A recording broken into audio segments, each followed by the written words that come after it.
This sponge cake with sour cherries is a delightful and simple dessert that's perfect for any occasion.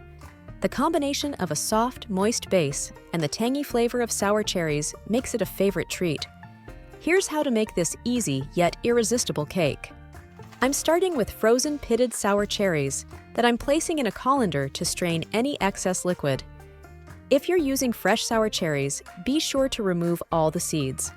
You can also try this recipe with other fruits, like apricots, peaches, pears, raspberries, or strawberries. I'm cutting each cherry in half to ensure no pits remain, then I set the cherries aside while I prepare the batter. For the batter, I will use my regular base for all cakes: 8 tablespoons of sugar, 8 tablespoons of flour, 8 tablespoons of sunflower oil, and 8 eggs.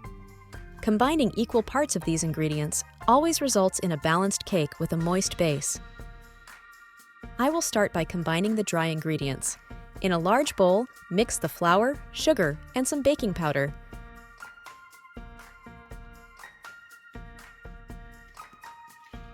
Then I add the wet ingredients, and from here on, we are moving quickly as they activate the baking powder. Break the 8 eggs into the bowl, add the sunflower oil, and stir. I'm not worried about lumps, as the sugar broke the flour and everything mixes fast. Add a pinch of salt and a teaspoon of vanilla essence to enhance the flavor.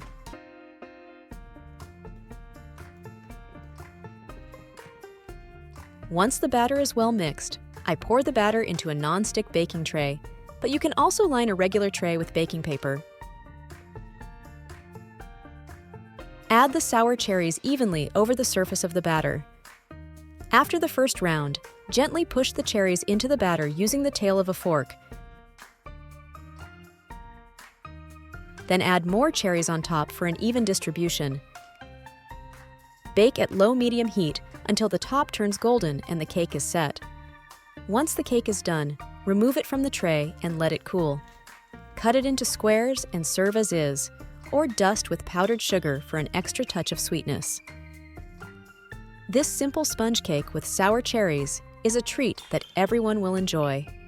It's versatile, perfect for any occasion, whether as a sweet afternoon snack or a delightful ending to a meal. Let me know in the comments how yours turned out.